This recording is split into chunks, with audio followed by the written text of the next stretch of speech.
did Daddy switch to Postum? Your father says there's no caffeine in Postum. Nothing to spoil your sleep. And your father knows best.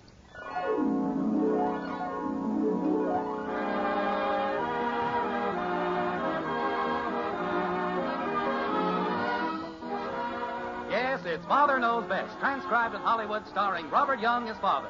A half-hour visit with your neighbors, the Andersons. Brought to you by Instant Postum, the good-tasting drink that's entirely caffeine-free, and by Post, 40% bran flakes, America's largest-selling bran flakes.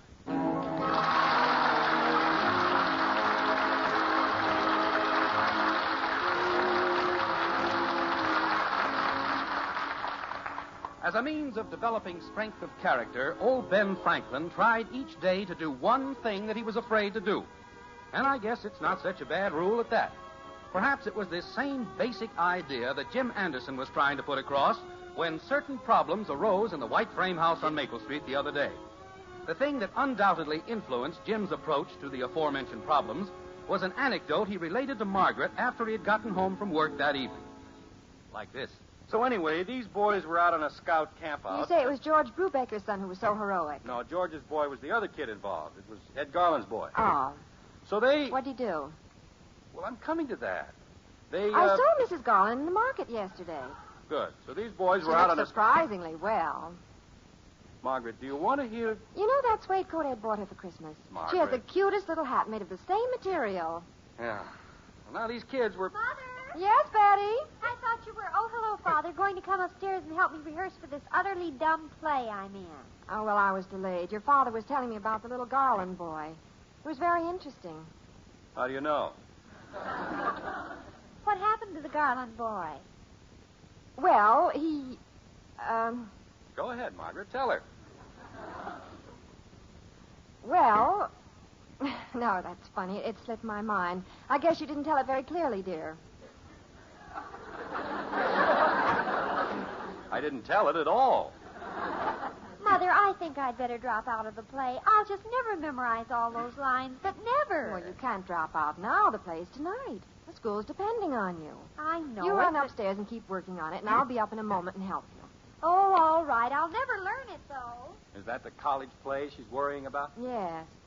I'm sorry I interrupted your story, dear. Go on now. I'll listen. I promise.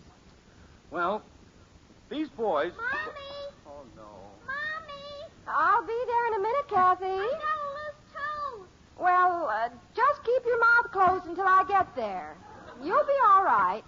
Go ahead, Jim. Well, I'll tell you some other time. No, I don't want to hear it now. I'm interested. Really? Well, briefly, the Garland boy and the Brubaker boy got separated from the others while they were trying to pass a test identifying wildlife or something.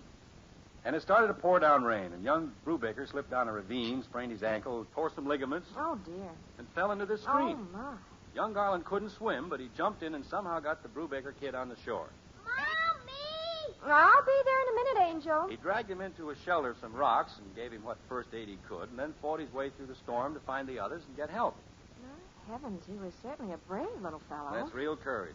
Ed Garland has right to be real proud of that boy. Well, I should think so. Here, this kid was frightened to death, but he did it anyway. That takes real courage. Yes, sir, that's what I like to see in a boy. Hi, Mom. Hi, Dad. Oh, hold on there, Bud. Where are you going in such a rush? I'll explain it later, Dad. I'll be down in the basement. Well, now, just a minute here. If Bina Brundage comes to the door, tell him I'm not home. Who's Beaner Brundage? Oh, you know. He's that kid that thinks he's so tough. He just thinks he's tough, huh? Yeah. The only trouble is, I think so, too. Now, Bud, you're not going to let him buffalo you. Well, no. Well, what I'm doing is outsmarting him. Outsmarting him? Yeah. I'm going to hide out until he gets tired waiting and goes away. Well, that's probably the best thing to do. I don't want Bud to go around fighting all the time. Well, I don't want him fighting all the time either, but... Mother! Mommy! Oh, dear. Mother, when are you coming up and help me? In a minute. Mommy, I want my loose tooth out. Well, pull it out then. I'm afraid to. Afraid? Why is everyone around here so afraid of everything? Mother? Bud, why are you afraid of this Beanie or whatever his name is? It's Beaner. And boy, does he bean you on the head. That's how he got his name. Mother? I'm coming right up, Betty. Mommy, this tooth bothers me. Jim, will you see what you can do with her tooth? I've got to go up and help Betty. Sure. It's easy. Get a piece of string, kitten. Will it hurt? No, of course not. Go get some string. Okay. But don't leave yet. Don't go down in the basement. I better hide, Dad. Why is he after you? That's what I want to know. Well, I accidentally shoved him while we were playing basketball yesterday, and he's trying to get even. Why didn't you tell him it was just an accident? I did. And he said, accidents will happen. In fact, he said an accident's going to happen to you right now, and he's been chasing me ever since. Well, you better go out there and face him. Reason with him. Reason with Beaner? Sure, it's the only thing to do. He reasons too hard. Now, look here, Bud. He'll bop me. Bud. I'm not going out there. Bud, do you want me to feel ashamed of you? Dad, let's put it this way. I'm trying to make you proud of me for using my head. Oh, me. Daddy, is the string long enough? Long enough? We don't need all that, kitten. We're just going to pull a tooth, not fly a kite. Don't break it, Daddy. Use it long. But we don't need all this. Yes, we do. I don't want to be in the same room when you pull my tooth. Why don't you get some taffy and chew on it? That'll get the tooth out of there. I don't like taffy. All right. Open your mouth, kitten. And stand still. Why don't you go outside and let Beaner knock it out for you? Kathy, keep your mouth open. I can't tie the string on your tooth if you don't. Will it hurt? Of course not. Claude Mesner said he used to tie his loose teeth to a slingshot and shoot 'em out.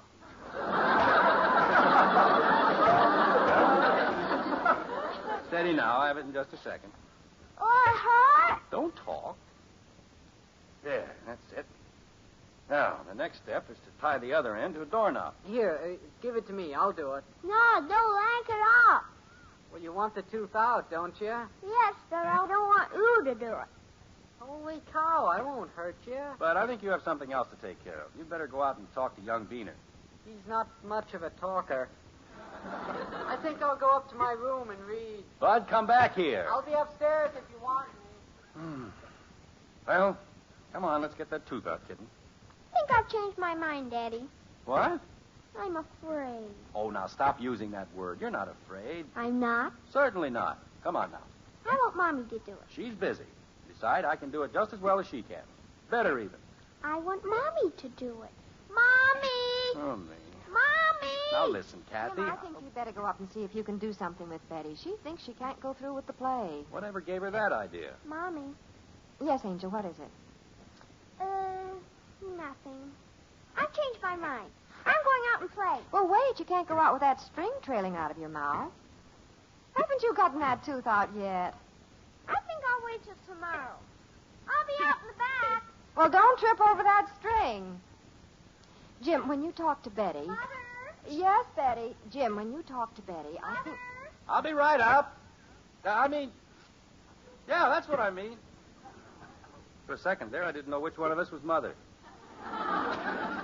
Well, Jim, when you go up, would you... You don't need to come up. I'm coming down.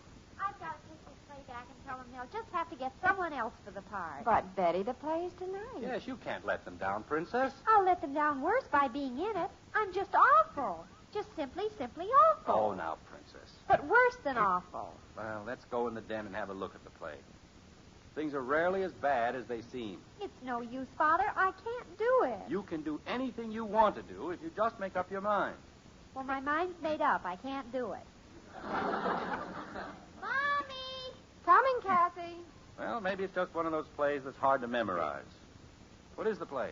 Oh, it's some dumb old thing called The Bride Wore Tulips. I see. I don't think I ever heard of that. Who has? Well, who are you in it, the bride? No, I'm the other woman, I guess you'd call me. I see. I'm the bride's sister. She hates me. As a matter of fact, I hate her, too. And she's trying to marry this fella, not because she loves him, but just to keep me from getting him. But actually, I don't want him either. I just let her think so because I'm secretly in love with this law student who's really in love with her, but... Well, you get the idea. Oh, sure. It's very clear. Well, let's have a go at it. Where do you start having trouble with the part? The trouble starts on page 29. All right, page 29. You've got it pretty well up to there, huh? No, that's where I first come in. Oh, I see. Well, all right. You want me to cue you? I don't care. It's no use, I'll tell you that. Well, let's see here. Elaine enters through the French doors. Are you Elaine? Yes. George looks up from his book, startled. All right. George. Why, Elaine, I thought you'd gone. All right, go on. What do I say? All you say is, I want to talk to you, George. Now, that's easy. I want to talk to you, George. That's right, but I think you can give it a little more feeling. Remember now, you are Elaine. Now, what does this mean to her? Why does she want to talk to George? Is it important? All right, let's start again. Ready? I guess so. Why, Elaine, I thought you had gone. See there, Father, I can't remember a thing. Oh, Princess. My mind just freezes up. And I know that's exactly what'll happen to me when I walk out on that stage. Well, now, right there's your problem. You're worrying about something that will never happen. You've built this fear up in your own mind, and it has no reality at all. Now, let's just forget about the audience and forget that you're on a stage. Start believing that you are this character. I just simply can't go through with it. I get all shaky. Dad, I gotta go over to Joe Phillips. Wait a minute, Bud. Yes, you can do it better. Dad, can you drive me over to Joe's just in case Beaner's still out there? Oh, Bud. Daddy! Now, listen, Bud. I want you to go out there. Daddy, save me from Mommy. She's trying to pull my tooth. Well, you want it out, don't you? Yes, but it's liable to hurt. Come on, Dad, go with me. Father, will you return the play Come and on, tell them? Dad. Dad, I can't face them. Come on, Dad. Oh, hold on there. One at a time. Oh, me. Why did I ever take up being a father?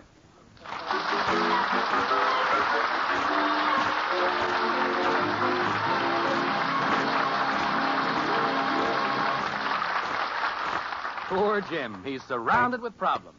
Enough to set a man's nerves on edge. And speaking of nerves, here's Ed Prentice with a calming word or two about your nerves. Ed? Say, friend, how do you feel these mornings? Full of zip or all tense and jittery, ready to snap at family and friend alike? Well, you know what your trouble could be? Coffee nerves. That's right, coffee nerves. And sleepless nights brought on by the caffeine in coffee or tea. You see, it's a well-known scientific fact that caffeine is a drug, nerve stimulant. And while many can handle the caffeine in coffee, others, and this could mean you, suffer sleepless nights, jittery nerves. What's the answer? Well, you don't have to give up enjoying a good hot mealtime drink to get rid of coffee nerves. Just make your drink Postum instead. Delicious, instant Postum. Because Postum is totally without caffeine. No wonder so many folks have switched to Postum. No caffeine, no coffee nerves. And Postum lets you sleep. Get a jar of instant Postum tomorrow and see for yourself. Drink Postum exclusively for 10 days. Then check up. See if you aren't sleeping and feeling one whale of a whole lot better. You like Postum. Delicious, instant Postum.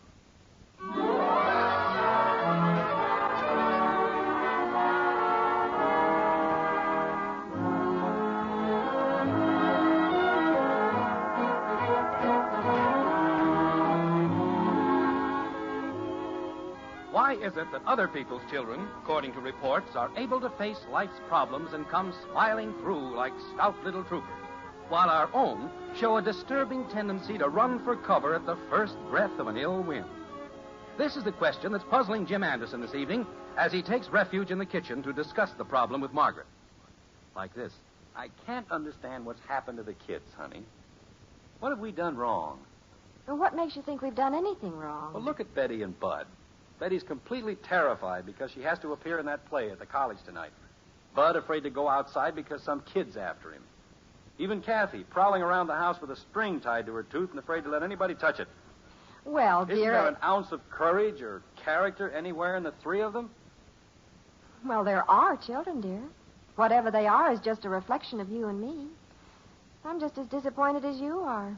Now, wait, I didn't say I was disappointed. Like mother, like daughter. Like father, like son. Isn't that true? Yes, possibly. But let's not start condemning the children without giving them a chance. Oh, I'm not condemning them. You were the one who said that... I simply said we have to figure out some way to help them. We know they have the character and courage. We just have to show them how to use it, that's all. Oh, I see. Well, I guess I didn't understand you correctly before. There's certainly nothing wrong with Bud, or with Betty, or Kathy either. Of course not. You seem to have a tendency sometimes, honey, to criticize the children before you really think. Well, it's my brutal disposition, I guess. We have to approach these things tactfully, with a lot of thought. Oh, I agree. In the kitchen, Bud. Now, just give me a little time, honey. I'll prove to you that the kids are all right. They have what it takes. You watch. All right. I'll watch. Are you out here, Father? Yes, and I want to talk to you, Princess. Dad. And you too, Bud. Dad. Just a minute, Bud. Kathy, where are you, kitten? I'm coming. I gotta be careful. I don't want to step on the string. Well, Angel, if you stepped on the string... Sure, to pull your tooth. That's why I gotta be careful. Look, you tied the string on the tooth so you could pull it out, didn't you? Yeah, but I'm not ready yet. That tooth's pretty solid. Pa, you could sneeze it out. Now, let's not start an argument. I think your father has something he wants to say. Oh, yeah, Dad. You gonna drive me over to Joe's? No, Bud. Now, listen, all three of you. Father, would you call Mr. Fredericks at the college? Tell him I can't be in the play tonight, that I just... Betty, please. Ruth Clemens knows my part. She's simply dying to Princess, do it. would you listen to me? If I have to get up on that stage tonight, I'll die. I'll utterly die. I can't remember a single line, not a single line. I can't walk over to Joe's. Now, wait. I don't know what's come over you kids. Where's your backbone? You can't go through life running away from your problems. If I go outside and Bean is out there, I won't have any life to go through. It's easy for you to talk, Father. You don't have to get up on that stage. Yeah, and you don't have a loose tooth. I wish you children would listen to your father. We're listening, but he doesn't understand. Look, Princess, I've been through all these things. Take my word for it. Giving up, running away, hiding your head in the sand just makes matters worse. To get along and make your way in this world, you have to be able to face difficulties, overcome them. I know. And every problem you meet and solve makes you that much stronger to face the next one. Boy, oh boy. What's the matter, Bud? Sounds like a hard life. Well, life isn't easy. But believe me, it isn't nearly as hard if you start out right at the beginning to take the good with the bad. No matter what comes along, do your best. And above all, face the facts. Don't run away. Okay, I won't run away from Beaner. Attaboy, Bud. I'll stay right here in the house. Daddy, Yes, kitten? what did you say? Well, honey, I can't run away from my tooth. Angel, why don't you come with me? Nothing doing. You're gonna yank the string. Oh, I wish I'd never been born. I wish I'd never been born. me. How are you doing, dear? Well, I'm not giving up. Look, kids, I have an idea. You all have troubles. Now, why don't the three of you get together and help each other? Bud, you can help Betty learn the lines for the play, and Betty can help Kathy. Who's gonna help me? There's nothing Bud can do to help me, Father. I can assure you of that. I don't want anybody pulling on this string. It's a hard life. Bud, stop saying that. Well, it is. I wish I'd never been born. Betty. I'm glad I was born. But why was I born with teeth? I don't know. I tried, Margaret. I'm going in the den and lie down. What's the matter with Father? Well, to tell you the truth, children, I think your father's a little disappointed. Why, Mommy? Because he loves you all so much. And he wants to be proud of you. Isn't he proud of us? Of course he is, Angel. He knows you're all courageous and strong and able to meet your problems. And it worries him when he sees you acting as you are and not doing your best. You think it does? Well, let's say no more about it. You all know what you have to do, and you know how to do it. From here on, it's up to you. We understand, Mother. Now run along, all of you. I have to clean up this kitchen. See you later, Mom. I'll be upstairs, Mommy. Oh, darn. Father, I'm in the den, Princess. What do you want? will you help me? I'll try once more to learn these lines. Why, sure, Princess. Give me the script. Start on page 31, where I come in for the big scene. That's the long speech that I can't remember. All right, now just take it easy. Here we go. Dr. Martin says, Elaine, you've come back. And you enter. Oh, Charles, I couldn't go. No matter what the past has done to us, Cruel time in which every hour has... Oh, what's the matter with me? Now, don't be nervous, Princess. Cruel time in which every hour has been a cold wall building to... Cruel time in which every hour has been a cold wall building to divide us. Distrust like darkness blinding our... Oh, Father, I'm so worried. I'm so frightened I can't remember. You will remember. You're going to go out on that stage tonight, and the lines will come to you. Believe me. Now, let's try it again, from the beginning.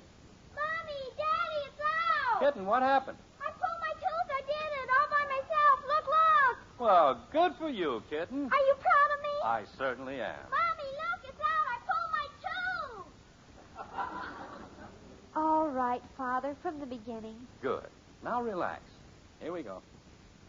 Elaine, you've come back. Oh, Charles, I couldn't go. No matter what the past has done to us, cruel time in which every hour Has been. has been a cold wall building to divide us. Distrust. Distrust like darkness, blinding our... Oh, no. Blinding our hearts to the truth and Blinding our hearts to the truth and... crying vanity and vengeance. Oh, Father, it's no use. It's no use. Okay, Beamer. See you tomorrow. At school, huh? Okay, pal. So long. Bud, was that? Yeah. Beaner and I got straightened out okay. Well, good for you, son. I sure thought I was going to get it, but he was okay. Well, I'm proud of you. I knew you'd do it. Hey, Mom, I did it. Hey, Mom. Well, Princess? I guess I'm just a washout, Father. I can't go through with the play tonight. I just can't. Are you sure? I'll die up on that stage. I know I will. It's up to you, Princess. You want me to call Mr. Fredericks and tell him you can't make it? What do you say, Princess? Oh, I'll try it, Father. I'll go up and get dressed. Well, dear, I suppose you've heard about Kathy and Bud. Yeah, great. Now we have 2 down and 1 to go. Where's Betty? Up getting dressed. Is she going to try to do the play? Well, she said she was. Poor kid, I know just how she feels. Do you think she knows the part? I hope so. She's scared to death. Well, we'd better be getting ready if we're going to be at the theater at 8:30. All right, let's go. You know something, Margaret? I'm going to lose 10 years of my life sitting in that audience tonight.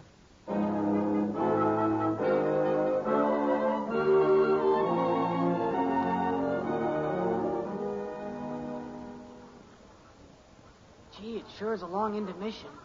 Mommy, where's Daddy? He went backstage, Angel, to talk to Betty. He'll be right back. Old Betty's done pretty good so far. This next act is the one your father's worried about. When's the show gonna start again, Mommy? In just a few minutes. They have to change the scenery. Pardon me. Excuse me? Pardon me. Oh, did you see her, dear? Yes, I saw her. Is Betty gonna be in the next act, Daddy? I hope so, kitten. How's she doing, Dad? Well, she's breathing. Oh, poor child. Do you think she'll get through it? I don't know, Margaret. She has the worst case of stage fright I've ever seen. In this last act coming up has that long speech in it. Shh. There goes the curtain. Where's Betty? Shh, kitten. She comes on in a minute. Want me to hold your hand, dear? Maybe I shouldn't have urged her to go through with this. Hold your breath. What have I done? What have I done? And I have no one to blame but myself. No one. Where's Betty? She comes in after his next line. Can you see her in the wings? Is she ready? She's there. What's that? Who's at the door? Elaine, you've come back. Here we go. Oh, Charles, I couldn't go. No matter what the past has done to us, cruel time in which every hour has been a cold wall, building to divide us. Distrust like darkness, blinding our hearts to the truth and crying vanity and vengeance. Yes, Charles, I have come back to you, to believe in you, to love you, always. Bravo! Bravo! That's my girl! Jim, go down, dear. Margaret, she did it! She did it! Holy cow, Mom. What happened to Dad? Nothing, Bud. He's just a proud father. For goodness sake, eat Post Brand plates. So good and so good for you. Mother, it's important to know that a good for you cereal also has a delicious flavor that your whole family will love. And that's exactly what you get with new Post 40% Bran Flakes. Yes, today's Post Bran Flakes have a wonderful new magic oven flavor, a tempting, crisper texture that many people now prefer over any other cereal. And besides tasting good, Post Bran Flakes are good for you because they give you those important keep regular benefits that Bran is famous for.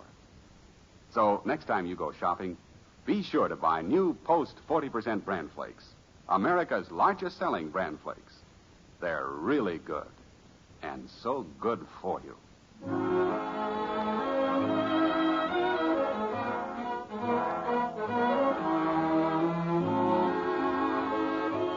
Well, there have been some pretty tense moments around the White Frame House on Maple Street today. Between Kathy's loose tooth, Beaner Brundage, and the play at the College Theater, the Anderson family has earned a good night's rest. All the junior Andersons are in bed, and Jim and Margaret are on the way. Like this. The kids really came through, didn't they, honey? I knew they would. Oh, I did, too. That was one of the biggest thrills of my life tonight. Seeing Betty walk out on that stage and knowing she was terrified but going right on. I had a small lump in my throat about that time. One thing worries me a little, honey. Do you suppose Betty feels that I forced her to go through with it? Oh, no.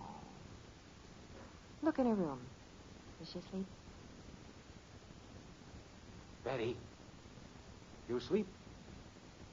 Oh, she's deep in dreams. Look at her. Pretty, isn't she? Princess, you're not angry with your old dad, are you? I have come back to you, to believe in you and love you always. How do you like that, talking in her sleep? Who's asleep?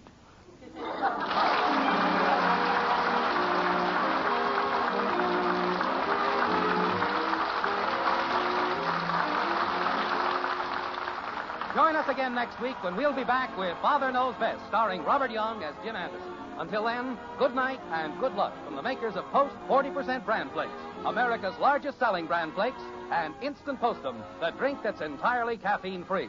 In our cast were Helen Strom as Kathy, Dorothy Lovett, Rhoda Williams, and Ted Donaldson. It's the best hot cereal you ever ate. Post Wheatmeal, the best hot cereal anybody ever ate. Rich and delicious with a nut-like flavor you'll never want to miss. And hot Post Wheatmeal is so good for you. Packed full of solid whole wheat nourishment, especially good for children. Post Wheatmeal takes just 3 minutes to cook. Get the big family economy size with a picture of Roy Rogers on the package. Post Wheatmeal. The best hot cereal you ever ate.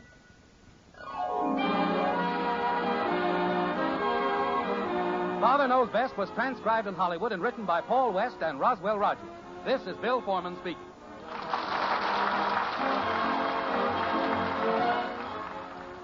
Tonight, play Truth or Consequences on NBC.